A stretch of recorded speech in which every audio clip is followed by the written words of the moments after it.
আসসালামু আলাইকুম, আশা করি আপনারা সবাই অনেক ভালো আছেন। আমরা প্রায় দেখা যায় একটা কমন প্রবলেম রিসেন্টলি ফেস করতেছি, সেটা হলো ফোন চার্জ করলে খুব দ্রুতই ফোনের চার্জ শেষ হয়ে যায়। এটার আসলে সমাধান কি? আজকে এই বিষয়টা নিয়ে আমি ডিটেলসে কথা বলবো। টোটাল 10টা ওয়ে বলবো, যে 10টা জিনিস আপনি যদি মেনটেন করেন, আই হোপ আপনার ফোনে যে দ্রুত ব্যাটারি চার্জ অর্থাৎ ব্যাটারি ড্রেনিং হচ্ছে বা দ্রুত চার্জ শেষ হয়ে যাচ্ছে, এটা থেকে আপনি একটা পরিত্রাণ পাবেন বা শান্তি বা সমাধান পাবেন। সো প্রথমে চলুন জেনে নিই, নাম্বার 1 আপনাকে যে কাজটা করতে হবে সেটা হলো ব্যাটারি অপটিমাইজেশন মোড অন করে রাখবেন, এবং তার পাশাপাশি যদি আপনার আই কেয়ার মোড বা রিডিং মোড থাকে সেটাও অন করে রাখবেন। এতে যে বিষয়টা হবে, আপনার ডিসপ্লেটা একটু হলুদ হলুদ লাগবে যখন আপনি আই কেয়ার মোড বা রিডিং মোড অন করবেন, বাট সেটা আপনার চোখের জন্য কিন্তু খুবই ভালো। সো অবশ্যই এটা করবেন, এটা একদম ম্যান্ডেটরি, সবাইকেই করতে হবে। দেন নাম্বার 2, যে বিষয়টা আমরা অনেকেই হয়তো বা ক্লিয়ারলি জানি না, সেটা হলো আপনার যত বেশি মোবাইল ডাটার মাধ্যমে ইন্টারনেট ইউজ করবেন আপনার মোবাইলে, তত দ্রুত চার্জ শেষ হয়ে যাবে, বিকজ নেটওয়ার্ক আইসিসটা তখন খুব হেভি প্রেশার দিয়ে ইউজ হয়। সো কিছু তো করার থাকে না, যেহেতু আমাদের মোবাইল ডাটা অনেক সময় ইউজ করা লাগে, স্পেশালি যখন আমরা বাসা থেকে বাইরে থাকি বা ওয়াইফাই রাউটার থেকে দূরে থাকি।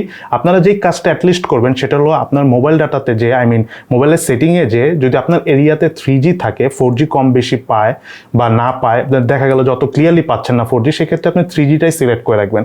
আপনি অটোমেটিক সিলেক্ট করে রেখেন না, তাহলে যেটা হবে অলওয়েজ মোবাইল ট্রাই করবে 4G কানেক্ট করার জন্য, আবার 4G না পেলে 3G কানেক্ট করার জন্য। সো অলওয়েজ সে সার্চ করতে থাকবে বেটার নেটওয়ার্ক, যেটা অবশ্যই ভালো নয়।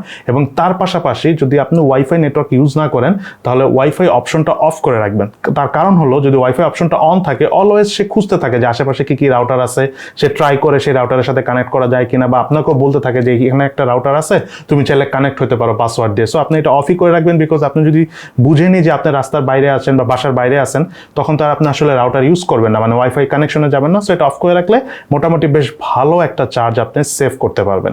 দেন নাম্বার 3, যে জিনিসটা খুবই ইম্পর্টেন্ট, সেটা হলো মাল্টিটাস্কিং। আমরা দেখা যায় যে অনেক হেভি মাল্টিটাস্কিং করি, বাট প্রত্যেকটা অ্যাপসই যদি ইন্টারনেট অন করা টাইপ অ্যাপস নিয়ে আমরা মাল্টিটাস্কিং করি, দেখা গেল একটা গেমস খেলি সেটা ইন্টারনেটে, দেখা গেল ফেসবুক ইউজ করতেছি ইন্টারনেটে, দেখা গেল আমরা ইনস্টাগ্রাম ইউজ করতেছি সেটা ইন্টারনেটে, এবং দেখা গেল আমরা ইউটিউব ইউজ করতেছি সেটাও ইন্টারনেটে। সো এই যে প্রত্যেকটা অ্যাপসের কথা আমি বললাম, এগুলো কিন্তু সবগুলি অনেক ইন্টারনেট ইউজ হয়। সো আপনার যদি প্রয়োজন না থাকে, এতগুলি apps at a time run করবেন না, এবং যদি আপনি মাল্টিটাস্কিং রান করানো এগুলো কিন্তু বন্ধ করে দিবেন, বিকজ ভালো মোবাইলগুলো কিন্তু ব্যাকগ্রাউন্ডও রান করতে থাকে।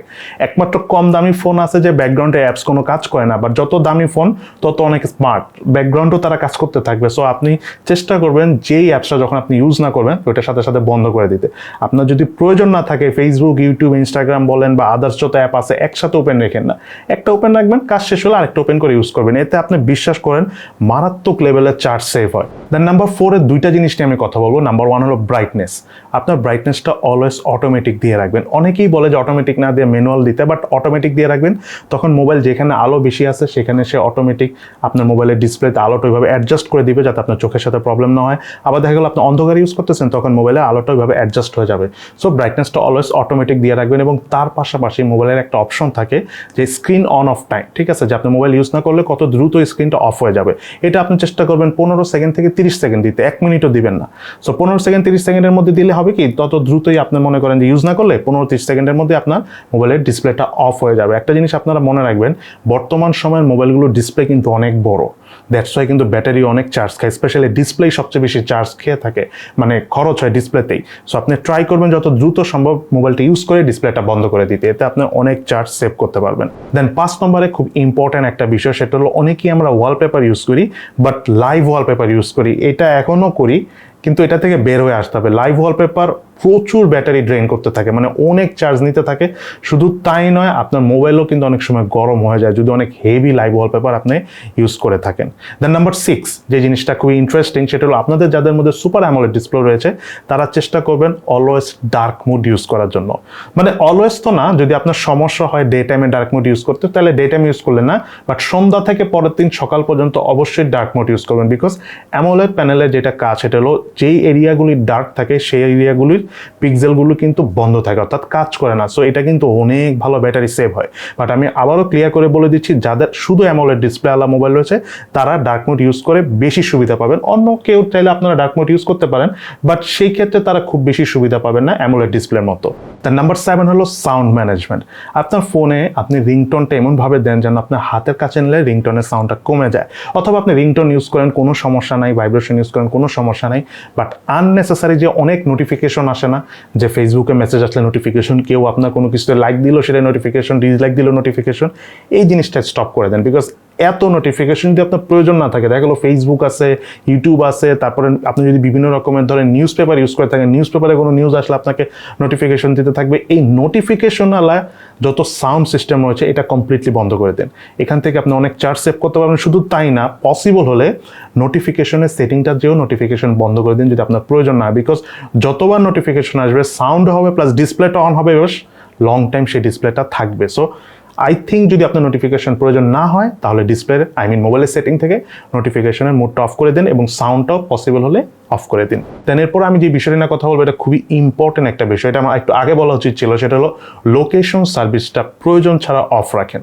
ঠিক আছে, যেই সব অ্যাপস আপনার লোকেশন প্রয়োজন আছে, ধরেন আপনি যদি এখন পাঠাও, উবার এই ধরনের রাইড শেয়ারিং অ্যাপস ইউজ করেন বা ফুড পান্ডার মতো ফুড নেওয়া কেনা বেচা করে থাকেন, সেই ক্ষেত্রে হতে পারে যে আপনার লোকেশন সার্ভিসটা ইম্পর্টেন্ট।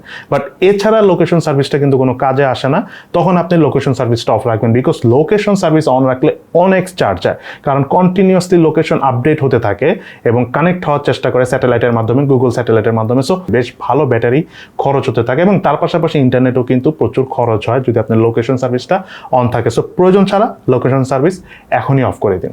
এবং সর্বশেষ যে কথাটা আমি বলবো, এটা আমি আমার বেশ কয়েকটা মোবাইল চার্জিং বা চার্জার এসব ভিডিওতে বলেছি, সেটা হলো আপনার মোবাইলটা যখন 20%-এর নিচে চার্জ এসে যাবে তখনই মোবাইলটা চার্জ দেন। বিকজ আমি এটা নিয়ে অনেক ডিটেলসে কথা বলেছি যে টেকনিক্যালি মোবাইলের চার্জার কিভাবে কাজ করে, আপনারা চাইলে আই বাটনে ক্লিক করে কিভাবে মোবাইল চার্জ দিতে হয় সেই ভিডিওটা দেখবেন, কারণ সেখানে আমি ব্যাটারি মেকানিজম নিয়েও ইন ডিটেলসে কথা বলেছি। সো আপনারা চেষ্টা করবেন 20%-এর নিচে মোবাইলের চার্জ আসার সাথে সাথে মোবাইলে চার্জ করে দিতে। আর আপনি ভেঙে ভেঙে অনেকবার চার্জ দেন, ধরেন 20% থেকে 50% পর্যন্ত চার্জ দিয়ে আপনি চার্জার ডিসকানেক্ট করে মোবাইল ইউজ করতে পারেন, কোনো সমস্যা নাই। বা আপনি ধরেন যে 20% থেকে 40% পর্যন্ত চার্জ করলেন বা 20% থেকে 70% পর্যন্ত চার্জ করলেন, এতে কোনো সমস্যা নাই। বাট 20%-এর নিচে চার্জটা নামতে দিয়ে না, ট্রাই করবেন 20% হলেই মোবাইলের ব্যাটারিটা চার্জ দেওয়ার জন্য। এতে আপনার মোবাইলের ব্যাটারিটাও যেমন অনেক ভালো থাকবে, তার পাশাপাশি আপনি কিন্তু চার্জার পারফরমেন্সও খুব ভালো পাবেন ব্যাটারি থেকে। সো এই হলো আমাদের আজকের ভিডিও। আশা করি এই জিনিসগুলো যদি আপনারা মেনে চলেন তাহলে আপনাদের মোবাইলের যে ব্যাটারি চার্জিংয়ের ব্যাকআপ রয়েছে সেটা আগে থেকে অনেক গুণে উন্নতি হবে। ভিডিওটি যদি ভালো লেগে থাকে তাহলে অবশ্যই লাইক করে দিবেন এবং শেয়ার করে দিবেন আপনার আশেপাশে বন্ধু বান্ধবদের সাথে। সো সবাই ভালো থাকেন, সুস্থ থাকেন, ইনশাল্লাহ দেখা হবে ফিউচারে।